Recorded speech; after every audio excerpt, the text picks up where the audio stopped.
Hello दोस्तों, Hindi horror stories YouTube channel में आपका स्वागत है। और अब वक्त है डरने का। और मैं प्रवीण आज फिर से लेकर हाजिर हूं आप लोगों को डराने के लिए कुछ और सच्ची डरावनी कहानियां। आज मैं आप लोगों के लिए लेकर आया हूं पहाड़ों से जुड़ी 4 मजेदार डरावनी कहानियां। अगर आपको भूतों की कहानियां सुनना पसंद है तो जल्दी से मेरे चैनल को सब्सक्राइब कर लीजिए। मैं हर हफ्ते आपके लिए बहुत सी मजेदार कहानियां लेकर आता हूं, तो खुद भी सुनिए और अपने दोस्तों के साथ भी शेयर कीजिए और डरिए इन डरावनी कहानियों के साथ।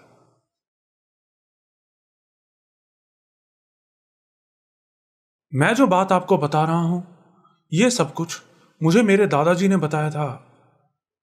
दादाजी बताते हैं कि ये तब की बात है जब वो 17 साल के थे। दादाजी नॉर्दर्न कैलिफोर्निया के एक ऐसे इलाके में पले बड़े थे जो चारों तरफ से घने जंगलों से ढका हुआ था। हमारे परिवार के लोग कई पीढ़ियों से ऐसे जंगलों वाले इलाकों में रहते आए हैं, इसलिए परिवार के सब लोग जंगलों में घूमने और शिकार करने के शौकीन थे। साथ ही उन सबको जंगल में पाए जाने वाले जंगली जानवरों के बारे में भी अच्छे से पता था। लेकिन जो मेरे दादाजी के साथ साल 1968 के उस दिन हुआ था, उस पे आज भी बहुत से लोग यकीन नहीं करते।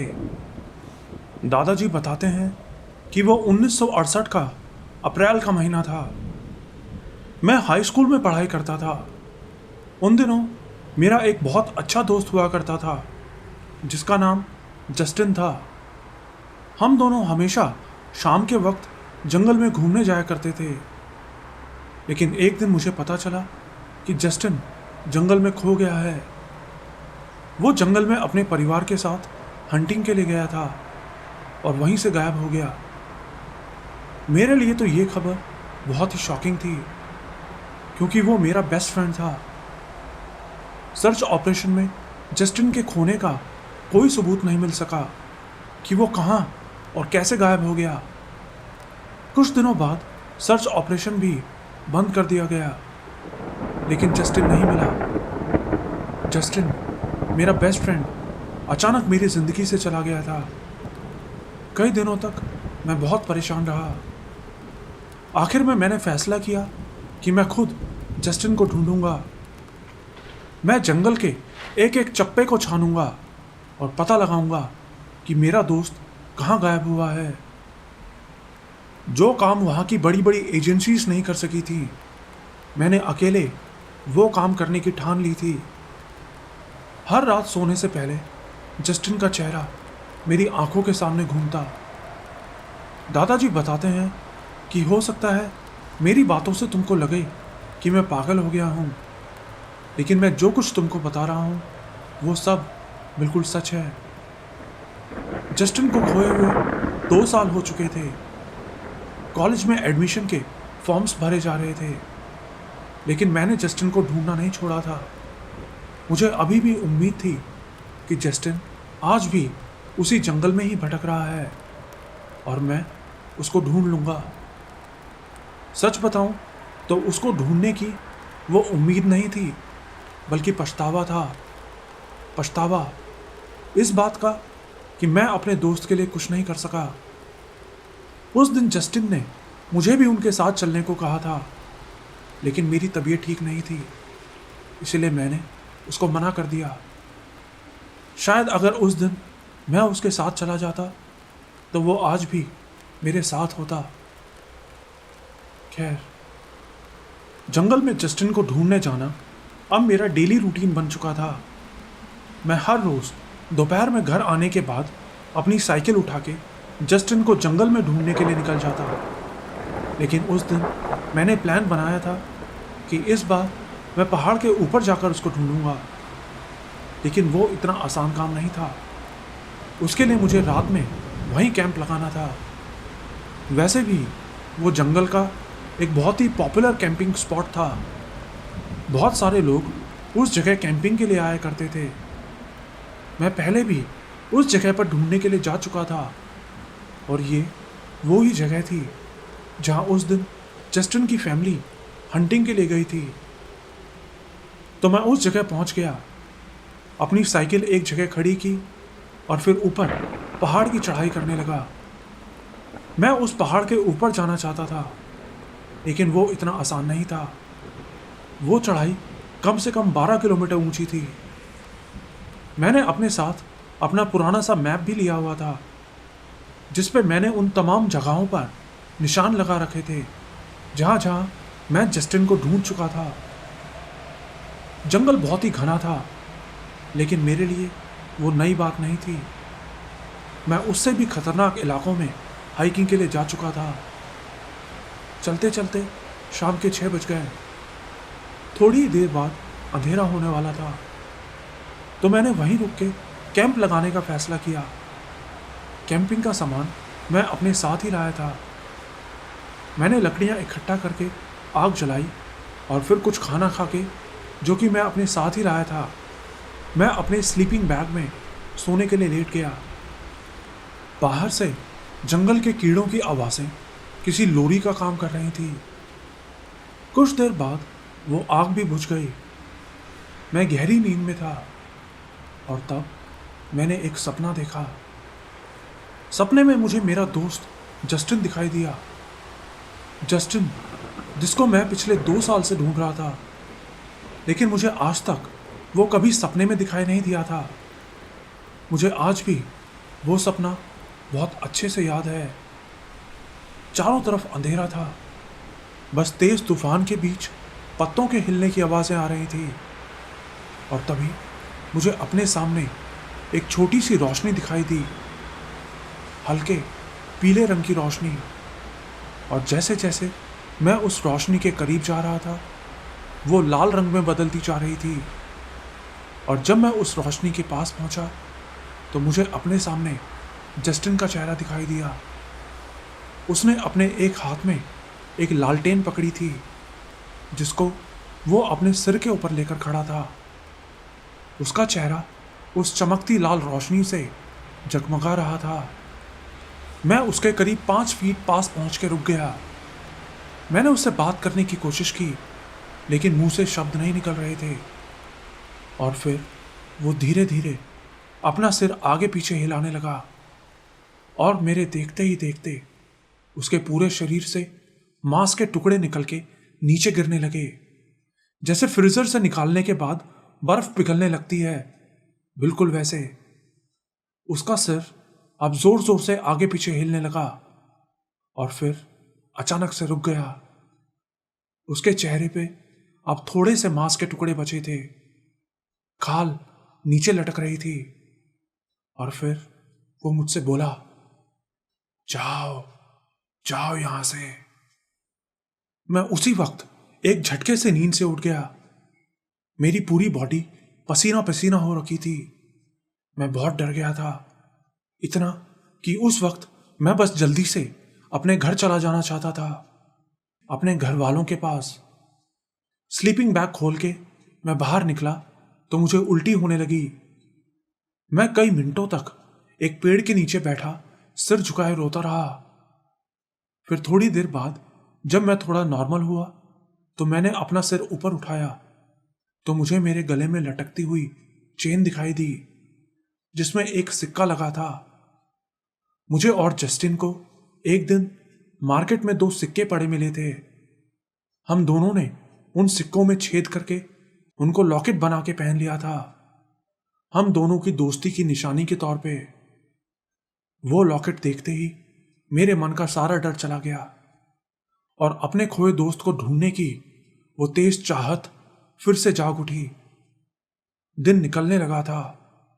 मैं खड़ा हुआ और ऊपर आसमान में देखने लगा। मुझे पहाड़ के ऊपर जाना था। मैं चलता हुआ आगे बढ़ने लगा। ऐसे ही घने जंगल के बीच चलते हुए दिन के 11 बज गए। अब मैं जंगल के जिस इलाके में था वहां मैं पहले कभी नहीं आया था। यह पहाड़ के थोड़ा पीछे की तरफ वाला इलाका था, जहां जंगल और ज्यादा घने थे। मैं जैसे जैसे आगे बढ़ रहा था, मेरे मन में यह उम्मीद और स्ट्रांग होती जा रही थी कि अब मैं अपने दोस्त के खोने के बारे में जानने वाला हूं। बस मुझे उस मनहूस जगह के एक एक चप्पे को अच्छे से छानना था। कुछ देर बाद मैं रेस्ट करने के लिए एक पेड़ के नीचे बैठ गया और पानी पीने लगा। मैं एक बड़े से पत्थर के ऊपर बैठा था। मेरे हाथ में मेरी सिपर बॉटल थी। मैं वहां बैठा आगे रास्ते की तरफ देख ही रहा था कि तभी मुझे एक बहुत ही भयानक सी चीख सुनाई दी। वो आई तो बहुत दूर से थी, लेकिन उसी तरफ से आई थी जिस तरफ मैं आगे बढ़ रहा था। ये कैसी आवाज थी? मैं मन ही मन सोच रहा था। शायद कोई जंगली बिल्ली या तेंदुआ। जंगल के इस इलाके में जंगली बिल्लियां बहुत हैं। मुझे अब बिल्कुल चौकन्ना रहना था। प्रोटेक्शन के लिए मेरे पास सिर्फ एक हंटिंग नाइफ ही था।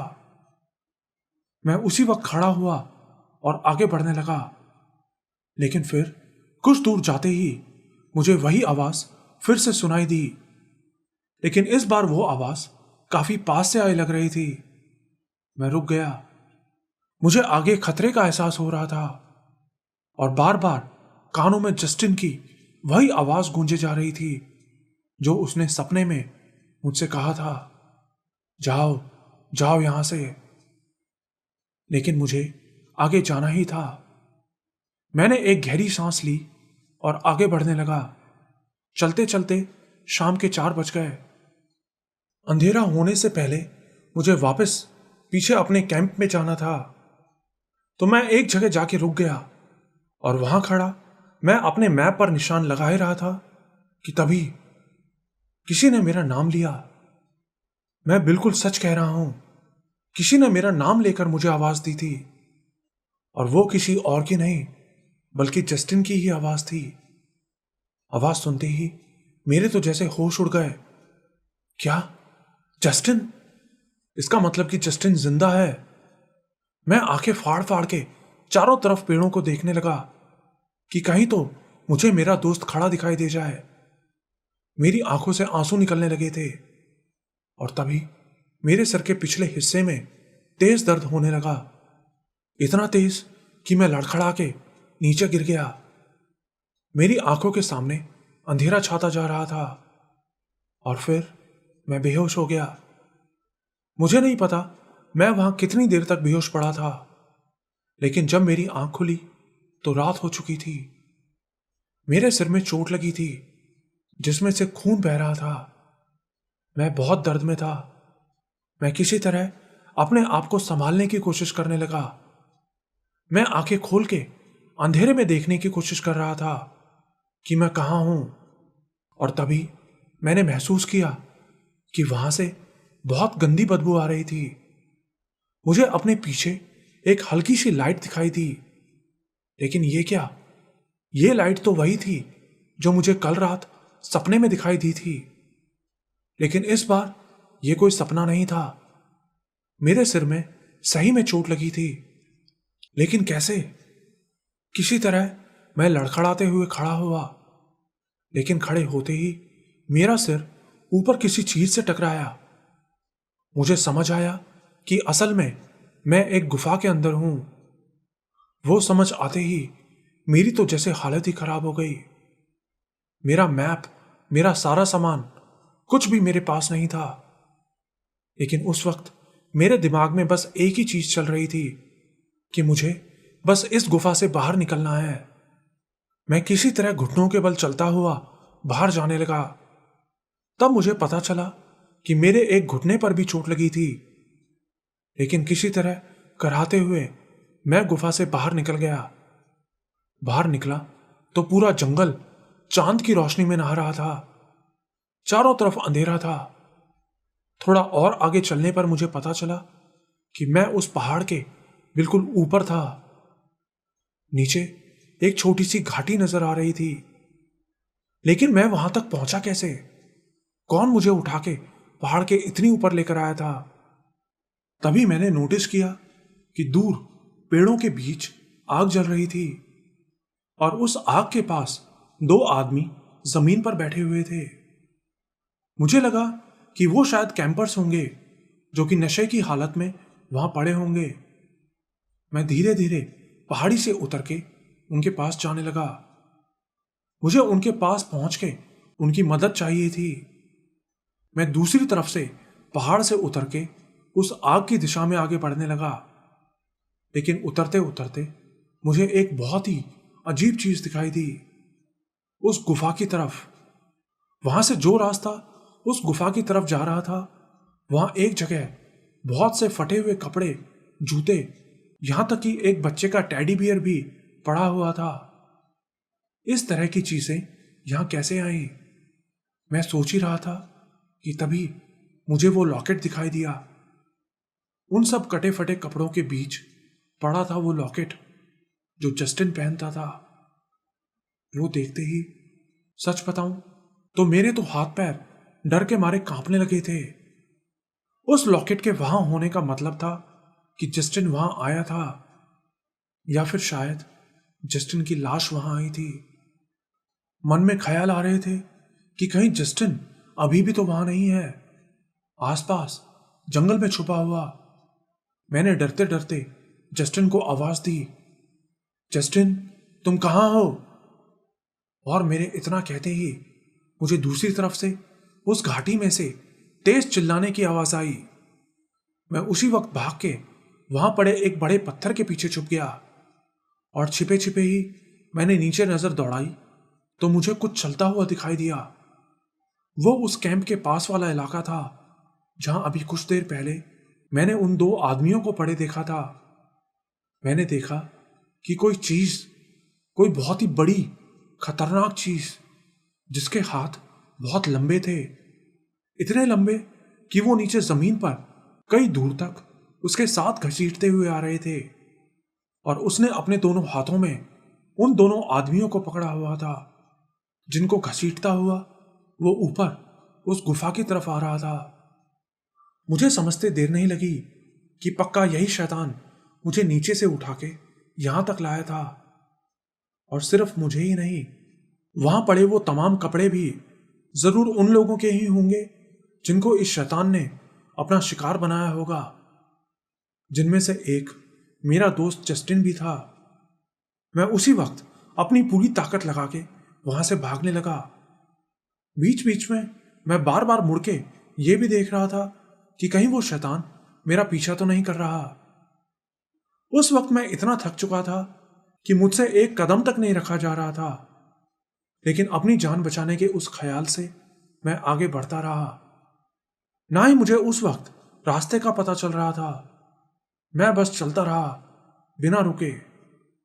और फिर पता नहीं कितने घंटे चलते रहने के बाद आखिर में मैं अपने घर तक पहुंच गया। घर वालों ने मुझसे पूछा कि मेरी ऐसी हालत कैसे हुई, तो मैंने उनको बोल दिया कि जंगल में एक भालू से सामना हो गया था। तो वो लोग मुझे हॉस्पिटल ले गए। मुझे पता था अगर मैंने हॉस्पिटल में किसी को भी उस रात के बारे में बताया तो ये लोग मुझे पागल समझ के मेंटल हॉस्पिटल में डाल देंगे। मैंने किसी को कुछ नहीं बताया। कौन मानता मेरी बात को? मैं चुप रहा। उस दिन के बाद से मैं आज तक कभी जंगल के अंदर अकेला नहीं गया। उस रात मुझे समझ आ गया था कि ये जंगल कितने खतरनाक हैं। ये सब बताते बताते दादाजी की आंखों में पानी आ गया था। फिर दादाजी ने अपनी आंखें पोंछते हुए अपनी शर्ट के अंदर से वो लॉकेट निकाला। ये है वो लॉकेट, मेरे दोस्त की निशानी। दादाजी बोले, बेटा, इस दुनिया में बहुत से ऐसे राज हैं जो हमेशा राज ही रहें तो बेहतर है।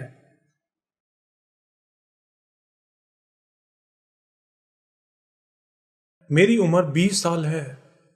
मैं आपको अपने बारे में बहुत सी बातें बताना चाहता हूं, लेकिन बता नहीं सकता, क्योंकि इस सब की शुरुआत तब हुई थी जब मैं पैदा भी नहीं हुआ था। हम लोग अमेरिका के साउथ यूटा के एक बहुत ही छोटे से शहर में रहते हैं। यह शहर इतना छोटा है कि अगर आपको इसके बारे में पता ना हो तो आप मैप में भी इसको ढूंढ नहीं पाएंगे।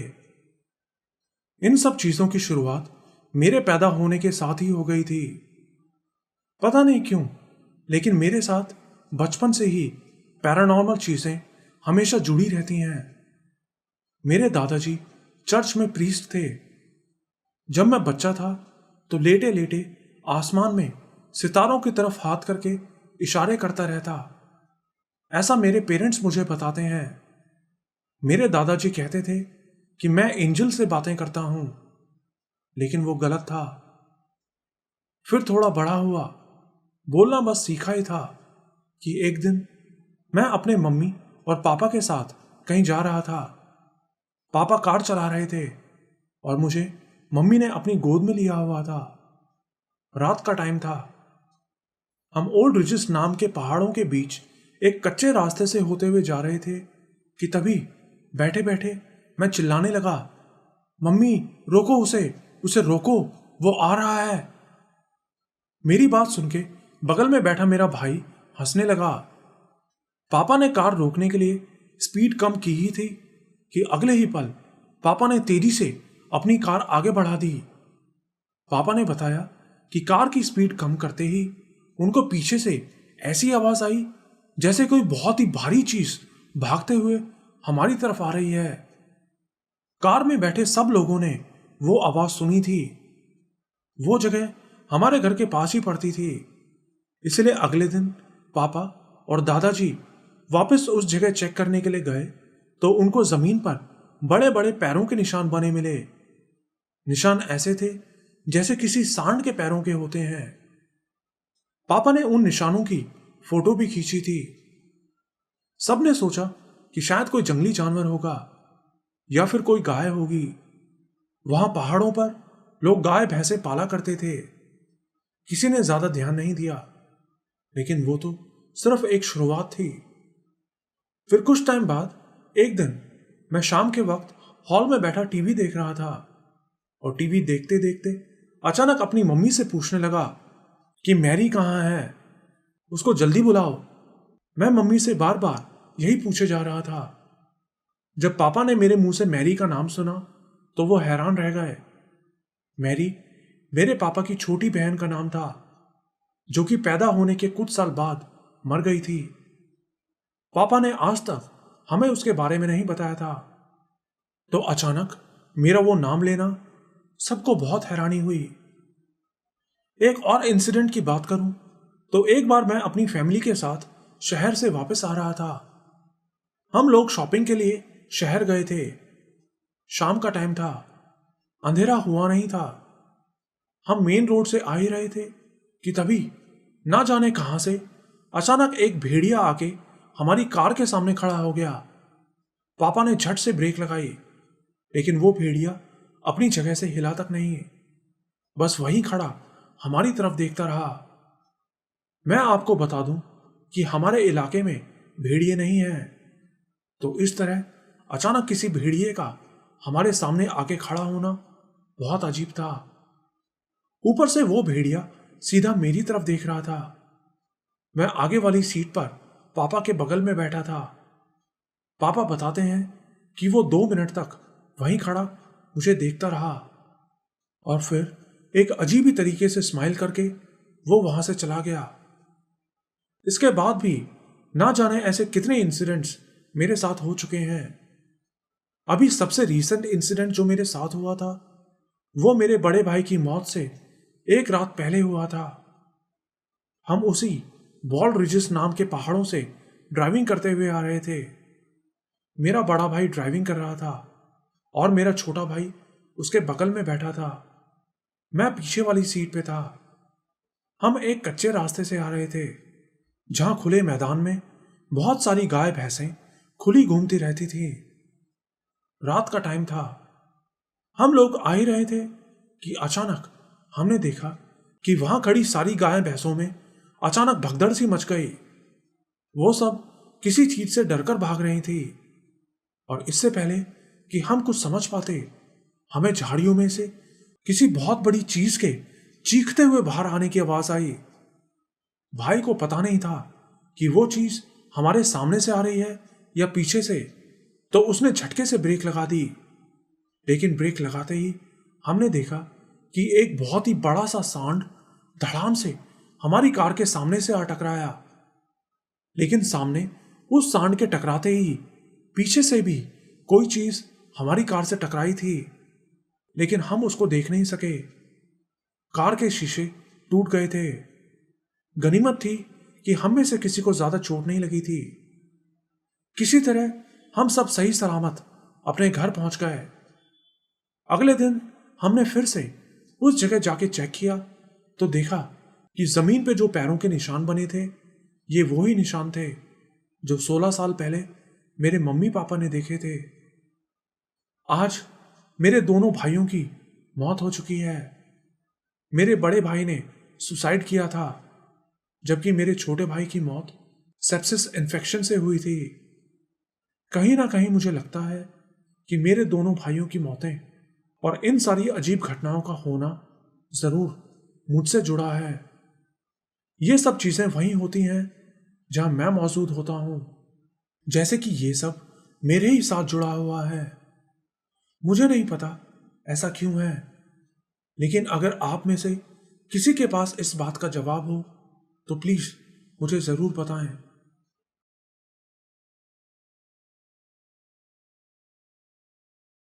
हमारी फैमिली में सभी लोगों को हाइकिंग का बहुत शौक है और हम हर साल गर्मियों में हाइकिंग के लिए जाया करते थे। उस साल हम स्लोवेनिया नाम के पहाड़ों पे हाइकिंग के लिए गए थे। मैं आपको बता दूं कि स्लोवेनिया एक बहुत ही ठंडी जगह है।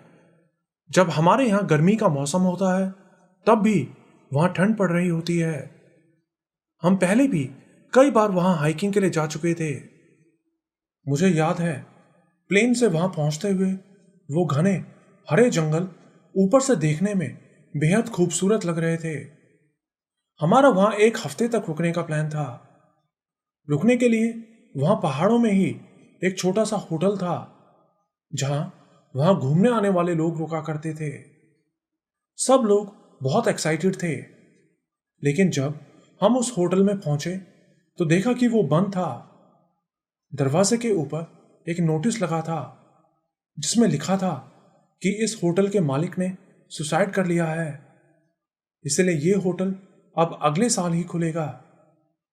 वो देख के तो हम सबका मूड खराब हो गया, लेकिन वहां से थोड़ी दूर एक और छोटा सा लॉज पड़ता था, तो हम सब ने सोचा कि क्यों ना वहीं चला जाए। फिर हम सब पैदल चलते हुए उस दूसरे लॉज तक पहुंच गए। उस लॉज का कोई मालिक नहीं था। वो एक पब्लिक लॉज था जिसको कि जंगल की एडमिनिस्ट्रेशन ने वहां बनवाया था आने जाने वाले लोगों के रुकने के लिए। जब हम वहां पहुंचे तो देखा कि हमसे पहले वहां एक और ग्रुप आया हुआ था।